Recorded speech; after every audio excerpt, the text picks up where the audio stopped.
Hello friends, welcome to series of clinical grand rounds in pulmonary medicine. Today we will see our third case. I hope you have seen two cases. If that two cases were useful for you and you have liked it, please write in comment box so I can make more videos in same pattern. I am making this video in Hindi and English both languages so it can reach to maximum persons. So let's see our third case. So she is young girl of 15-year-old girl and she has presented with chest pain for 2 months, weight loss and appetite loss for 2 months. She has lost around 3 kg in the span of 2 months, which is significant for this young girl. Okay. There was no fever and there is no contact history with any known TB patients. So as I told you that our first investigation is chest X-ray. So if you see this X-ray, in this X-ray, this is chest X-ray PA view, and don't forget ABCD. So there is no significant rotation, exposure is little bit more. If you see lung parenchyma, then you can appreciate there is lobulated opacity in right paratracheal region.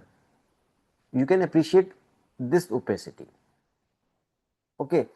So with this opacity, with this history, what is the differential diagnosis you can think of? Okay. So what's the differential diagnosis? In India, first differential diagnosis, of course, tuberculosis. Second is, this is mass like picture.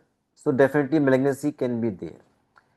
And third is lymphoma, because this is common site for lymph node, right upper paratracheal. So first is tuberculosis, second is malignancy, and third is lymphoma. Now, how will you confirm your diagnosis? What will you do next?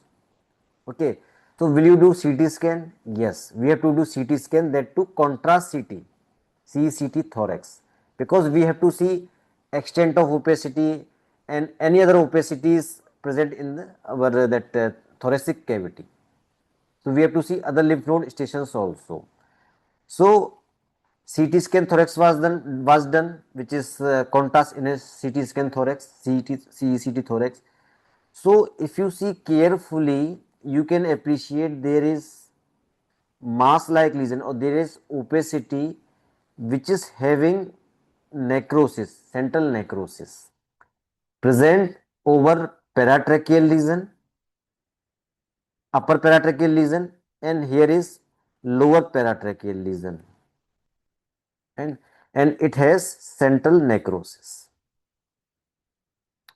Okay, so most likely this is lymph node, which involved right upper paratracheal and right lower paratracheal. Any other lymph node station is there, so you can appreciate there is hilar lymph node also. Okay, so this young girl is having multiple lymph node in her mediastinum.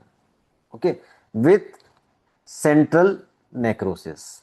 Okay, so what is differential diagnosis by this CT scan? So again, first differential diagnosis is tuberculosis, second is lymphoma. Okay, so what will you do next? As we were taught in our MBBS days, so always make habit of palpation of peripheral lymph node. So we have to check peripheral lymph node because it is very easy to take sample from peripheral lymph node like supraclavicular lymph node, X-ray lymph node, inguinal lymph node, any lymph node, peripheral lymph node. Okay, so we have palpated peripheral lymph node, but there was no peripheral lymph node. Okay, so we have to deal with this mediastinal lymph node only. There were no peripheral lymph node. So how to confirm diagnosis in this patient? What will you do next? So as you can see, there are multiple lymph node with central necrosis. Will you start NTT with this? So this is common practice again in India. Once anybody finds lymph node, then they are starting ATT. But this is wrong practice. Okay, so we have to give options to patient. Definitely biopsy is the first choice because biopsy only can confirm the diagnosis. But remember, this is young child, 15-year-old girl. Biopsy is not a easy job. So we have to give another option. So what is another option? This is practically option actually. I am not talking about theory. This is exactly what happened to this patient. Okay. So we have given first option that we will do MON2 test. If MON2 is positive, it means definitely there is exposure of tuberculosis. So in the background of MON2 positive with this necrotic lymph node, we can think of TB and we can give empirical anti-TB drugs. So after starting anti-TB drugs, you have to see response clinically as well as radiologically. We have to repeat X-ray to see response. Okay. If there is positive response clinically as well as radiologically, then you can continue ATT. If there is no response or you are not satisfied with response, then you have to think of alternative diagnosis and you have to take biopsy. There is no other choice. Okay. So in this patient, we have given both option, first option and second option. Of course, second option is gold standard. Okay. But patient party was some literate, they are literate. So they have chosen second option, that is biopsy. Now my question to you is how to do biopsy of this patient. Whether you will do bronchoscopy, whether you will do EBUS or you will do ultrasound guided biopsy. Okay. So this is the opacity. How will you approach? Bronchoscopy? No, we cannot do bronchoscopy.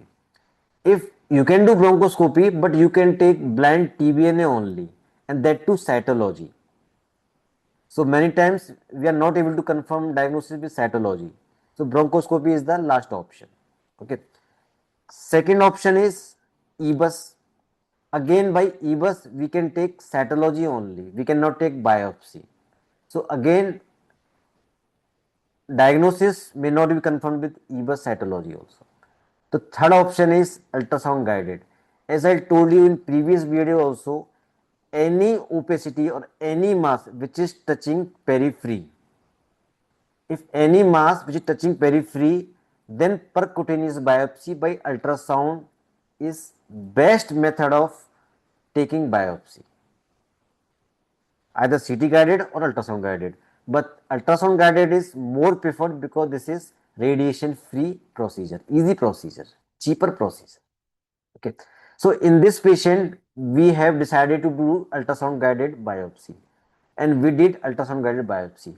As I told you in previous class also, whenever you are taking biopsy, please take at least two sample. One for microbiology for gene expert and MGIT culture and second is for histopathological examination. For microbiology, you have to send in normal saline and for histopathology, you have to send in formalin vial. So we have sent two sample and first sample which we sent in microbiology, gene expert was negative. But in histopathology, it was quercetin granulomatous inflammation which was suggestive of tuberculosis. Now, what is the diagnosis? Okay, so definitely diagnosis is tuberculosis at this point of time. Can you say this is 100% tuberculosis? No. So to say 100% tuberculosis, there should be microbiology confirmed tuberculosis by MGIT culture or gene expert. So without microbiological demonstration of bacilli, we cannot say 100% that this is tuberculosis. But if biopsy showing quercetin granuloma, then we can sure this is tuberculosis, but not 100%. So in this patient, we diagnosed as tuberculosis lymphadenopathy, and once you diagnose tuberculosis, you have to start ATT as per Bateman. So we have started antituberculous drug and we have repeated X-ray after 3 months. And you can see there's marked reduction in lymph node size. You can appreciate improvement radiologically and patient was improved clinically also. Her appetite was improved and she was gaining weight also. Okay, so patient was responding well to ATT. So this is how we have to approach a case of mediastinal lymphadenopathy in a young girl. So if you like this case, please write in comment box so that I can make more videos. So if you have not subscribed this channel, please subscribe it and share with your friends. See you with next video. Thank you very much.